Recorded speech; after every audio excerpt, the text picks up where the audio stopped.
દાહોદના ધાનપુરમાં આવેલી પીપેરો જિલ્લા પંચાયત બેઠક પર એક અકલ્પનીય રાજકીય કિસ્સો સામે આવ્યો છે। અહીં ભરતસિંહ વાખડા નામના ઉમેદવારે ભાજપ, કોંગ્રેસ અને આમ આદમી પાર્ટી એમ ત્રણેય પક્ષોના સત્તાવાર મેન્ડેટ સાથે ફોર્મ ભરીને ભારે ચર્ચા જગાવી છે। આ મુદ્દો અત્યારે માત્ર દાહોદ માટે જ નહીં પણ ટોક ઓફ ધ સ્ટેટ બની ગયો છે। ભરતસિંહ વાખડાની આ રણનીતિ પાછળ અત્યંત ચતુરાઈભર્યું આયોજન જોવા મળ્યું હોય તેવા દ્રશ્યો સર્જાયા છે। કોંગ્રેસ છોડીને આપમાં જોડાયેલા ભરતસિંહે પહેલા આમ આદમી પાર્ટીનો મેન્ડેટ મેળવ્યો, ત્યારબાદ કોંગ્રેસને વિશ્વાસમાં લઈને તેમનો પણ મેન્ડેટ મેળવી લીધો। જો કે સૌથી મોટો વળાંક ત્યારે આવ્યો જ્યારે છેલ્લી ઘડીએ તેઓ ભાજપમાં ભળી ગયા અને ત્યાંથી પણ સત્તાવાર મેન્ડેટ મેળવવામાં સફળ રહ્યા। આમ સ્થાનિક રાજકીય સમીકરણોનો લાભ ઉઠાવી ભરતસિંહ ટેકનિકલી એક સાથે ત્રણેય પક્ષોના પ્રતિનિધિ બની બેઠા છે, જેણે વહીવટી તંત્રને મૂંઝવણમાં મૂકી દીધું છે। આશા news Gujarati report Jaber Shukla, Dahod.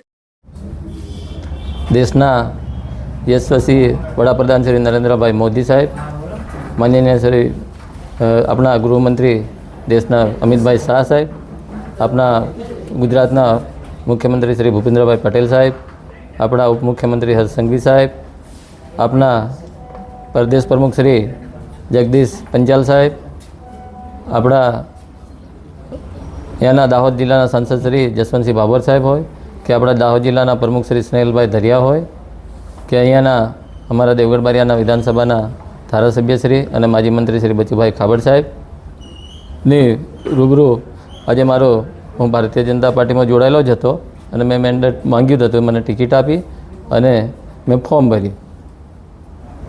અલગ અલગ પક્ષમાંથી તમે ટિકિટ માંગી હતી?